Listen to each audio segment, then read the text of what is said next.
magre-reveal tayo kung magkano yung nabayaran namin sa ospital. Aussie, care. Come on, baby. Ligo na tayo. Malinis ako mga lahat. They're preparing everything here. Ito yung damit niya for today. Bigay ito ng ating mga friends. Ayan.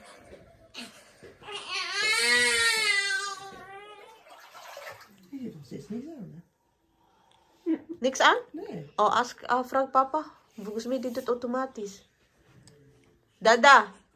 Oh, hij is boven. Ah, hij is boven. En? Wat is het? Oh, ik schrok je. Ah.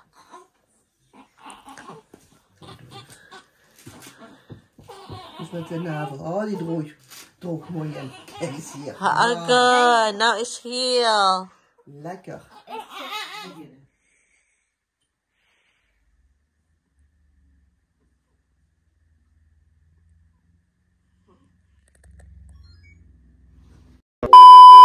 Hi mga loves. 10:41 na ng gabi. Hindi ako nag-vlog buong araw kasi the same thing lang siya. Yung babae pala na nagpunta, nakita niyo, nag-weigh siya kay Sofia, kay Kyle. And then, kasi 3 hours lang siya eh. Kasi dati kasi 5 hours, sobrang tagal. So, yun lang ginawa niya, chika-chika. After that, chinecheck lang yung milk, yung pupo. And then, after that one, chinecheck din ako, yung BP ko, and others. And then, may dumating din na midwife na galing sa hospital na check again yung blood pressure, yung aking tiyan. Medyo ano pa daw yung tiyan ko. Madami pang tubig. Hindi naman yan madaling mawala, diba? Dati nga, talagang 2 years ako bago ako bumalik sa normal. As in, talagang sobrang taba ko before dun kay Sofia. So, chinek nila, advice nila na hindi ako magsaka pababa sa hagdanan kasi minsan, ewan ko sa isang araw nakakasampo akong balikan. So, yun sabi kasi pag hindi daw, yung wound ko daw, hindi siya mag-heal kaagad.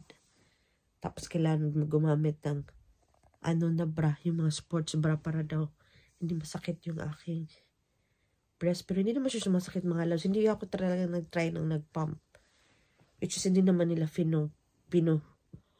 push masyado. Siguro pag first time mom, tinatry nila na mag-push ka.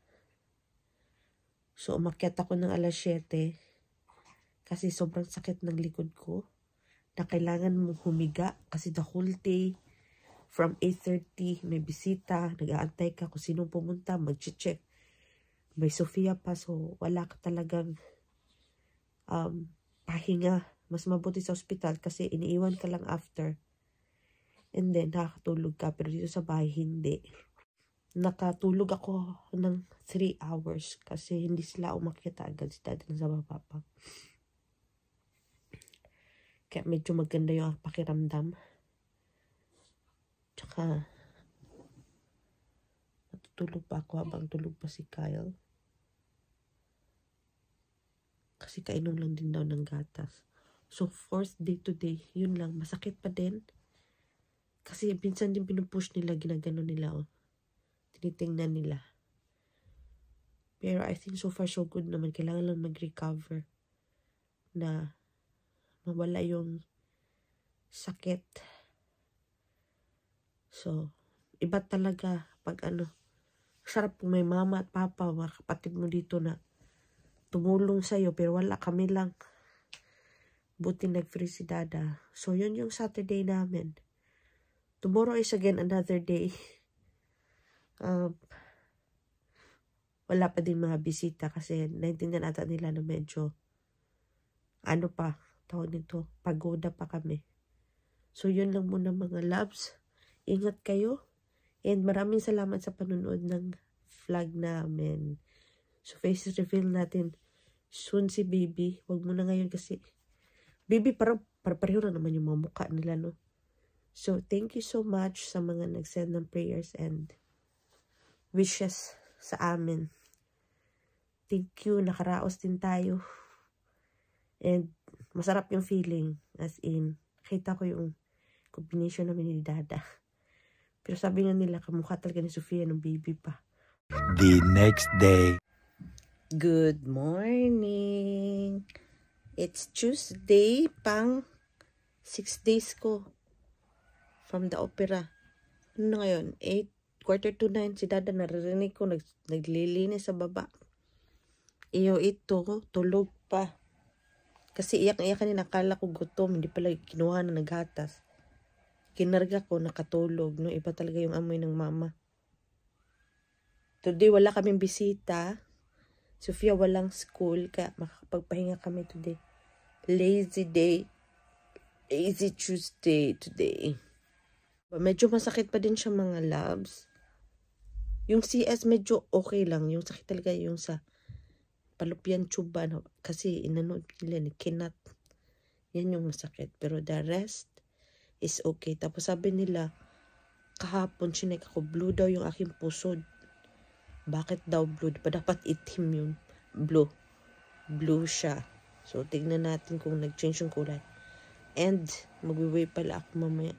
Nagsusugar na si Dada na bahay. Buti naman. Kawawa din si Dada, mga loves. Hello, day 8 ng ating after na ating panganak.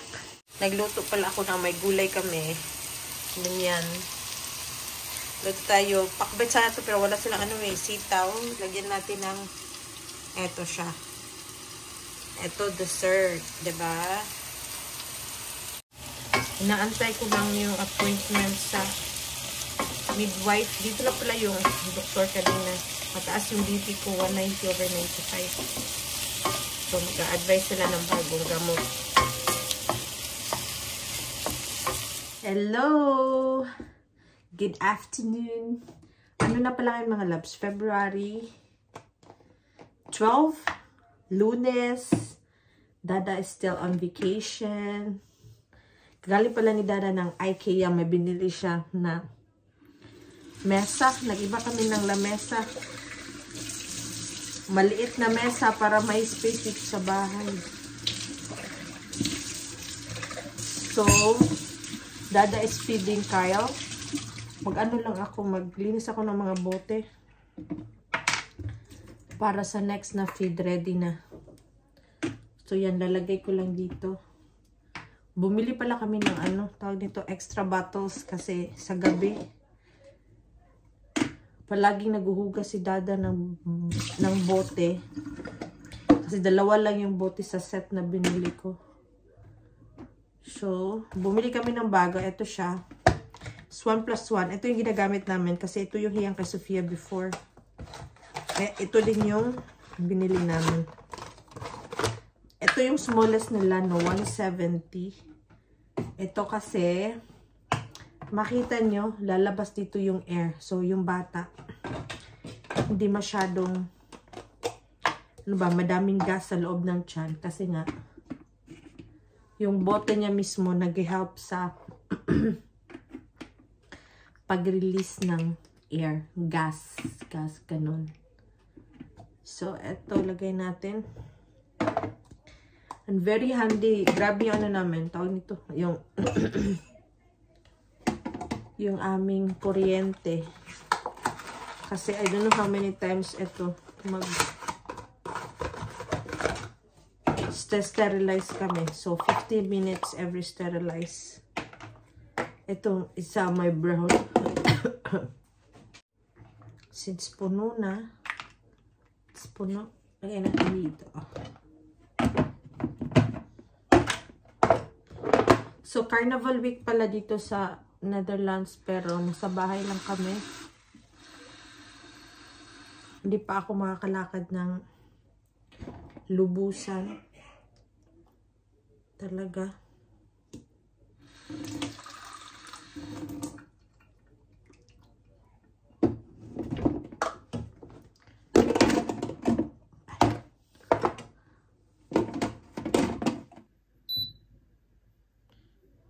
So it's auto-sterilized and dry.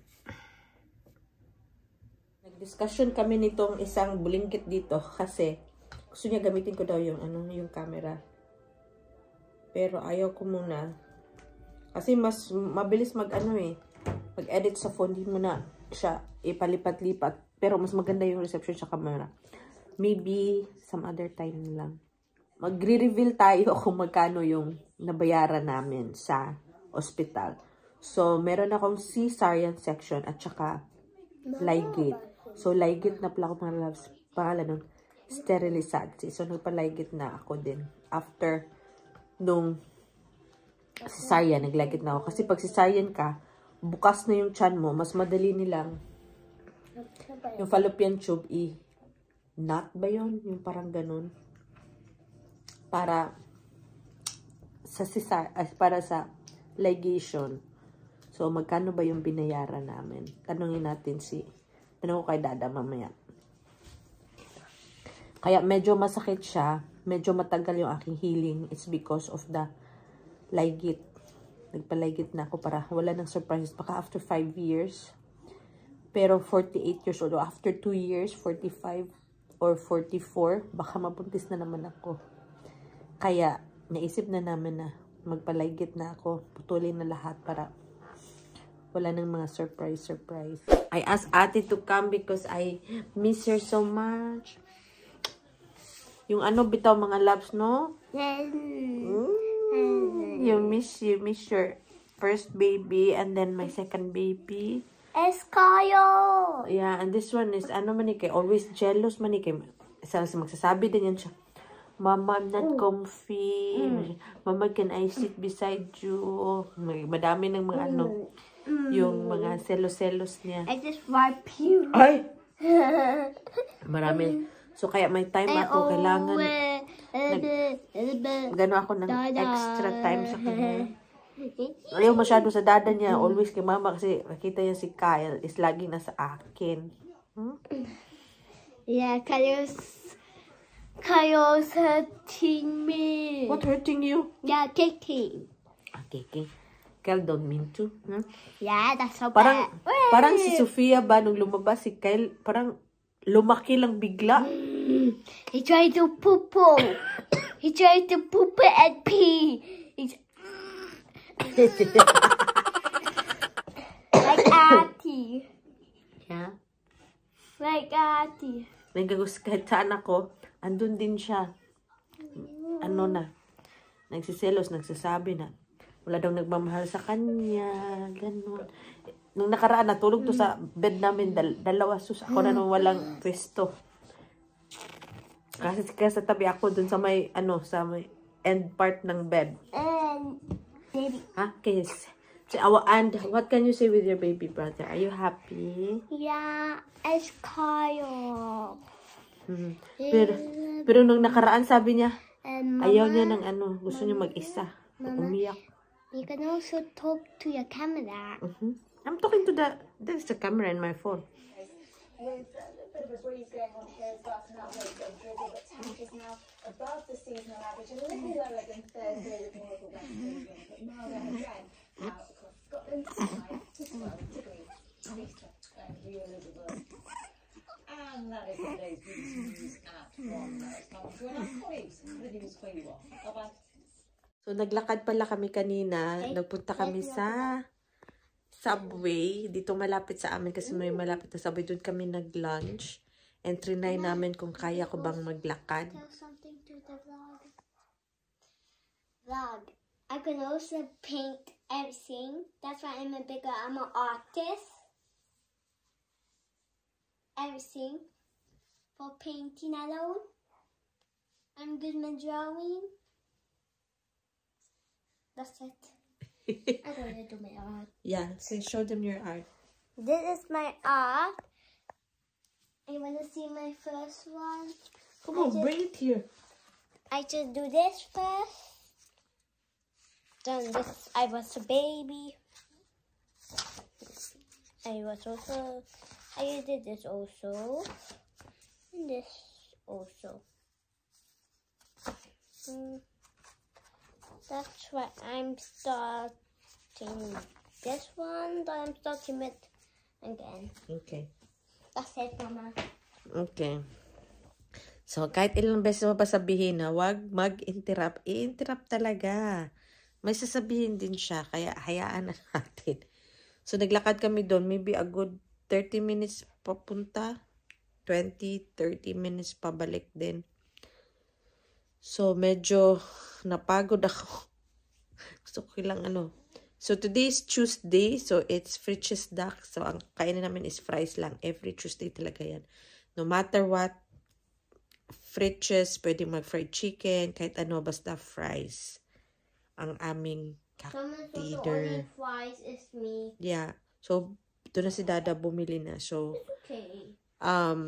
nag-subway kami kanina. Hindi ako nakapag-vlog kasi naiwan yung phone ko. And ayaw, balikan ni Dada yung aking cellphone. So, meron lang akong konting videos na nakuha kanina. Pero medyo sumasakit siya ngayon. Kasi, 13 days. Nilakad ko na siya ng 30 minutes. Pero dahan-dahan naman mga loves. Ganon, dahan-dahan. Tapos si Kyle, grabe. He was crying the whole time. Hindi ko alam kung ayaw niya yung Ayaw niya yung nung naglalakad. Basta, unang labas niya. Paglabas namin, okay naman. Medyo umiyak siya konti. So, kinarga ng kamay. Tapos pagbalik, gutom na pala. Hindi pa 2 hours. Tapos pag alis namin, lang yung tawag nito. Kakainom na niya ng gatas. So, nauna sila ni Dada. Tapos bilis-bilis ng lakad para makainom ng gatas. Pero ang ininom niya konting-konti lang. As in, konti-konting gatas. Yung nagawa namin today. Tapos, nilagay ni Dada yung mesa. May mesa na kami dyan. Dito. And then, relax lang. Kasi mamaya duty na naman ako sa gabi. What little child? That's not your child. It's your brother. I'm going to make him something. A boat. Lock there in the table. Yeah, I just made a boat for my brother. Then I got a little bit of paint. That's it. Nakalimutan ko palang i-share kung magkano yung aming bill sa hospital. Actually, yung CS, hindi ko siya alam. Kasi wala namang bill na natatanggap. Bali, covered siya sa insurance mga labs. And yung ligation or sterilization, covered din siya sa insurance. Pinataas ko siya. Yung insurance ko, ako ng higher na insurance para ma-covered yung aking sterilization. Kasi normally, pag basic lang, hindi siya covered. So, yung aking insurance is nasa 200 something a month. So, saktong-sakto, manganak ako ng January. So, kailangan mo dapat mag-change. Kung mag-change ka ng insurance, dapat before January or January, pwede kang mag-change. So, nag-change ako. Saktong-sakto naman before ako manganak. So, naging covered siya. Pero kung titignan mo sa insurance kung magkano, covered siya with maximum of 1,400 euro.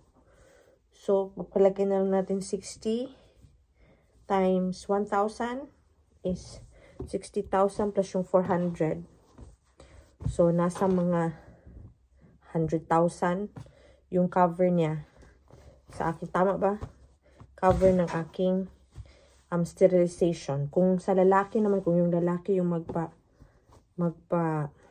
cut, 400 euro lang. Mas madali daw yung sa lalaki kaysa sa babae. So, if ever na gusto nyo magpa-ligate and then ayaw nyo nang magkaanak, gawin nyo siya kung meron kayong cesarean kasi bukas na yung tiyan ninyo.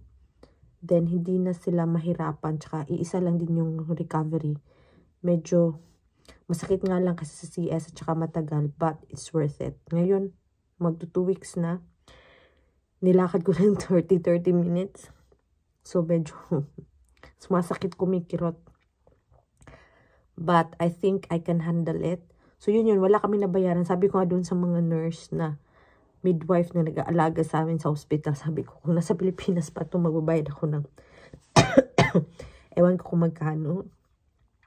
So, palagay natin 200,000 kasi yung room pa ng baby, yung pediatrician pa, yung food, at saka yung sa ligation, mga doctor's fee, di ba? Sobrang daming babayaran. So, kaya sabi ko, lumabas lang kami, na-discharge lang kami na wala kaming binayaran. But thank God na ganun kasi nagbayad kami ng insurance. So, dapat may insurance talaga dito. So, nagtupi lang ako dito sa mga, once a week, naglalaba ako ng mga, ng mga trapo or ng mga, ano ba yan? Ano ba yan? Yung mga ganon, basta, yung mga panglinis. Once a week, kasi sineseparate ko siya. So, tinupi ko na. And then, ngayon, naghanda na ako sa taas. Dala naman yung ibang gamit, yung heater, ino-on ko para pag akyat ni Sofia, mainit na yung room niya, hindi na malamig, kukuha ako ng mga damit ni Kyle, hinahanda ko na, nagtupin ako dito, so kailangan lang itong ilagay sa mga lalagyan. And then yun lang, si Dada medyo masakit daw yung dito niya. Then sana maging okay. But yun na mga labs. So dapat insurance is, yan yung pinakamaganda dito sa Netherlands insurance. Mas okay pa sila kasi sa UK. Sa tingin ko lang ha, sa mga nababalitaan ko sa news, mas maganda dito. So yun lang, don't forget to subscribe to our channel and see you on our next vlog. Bye!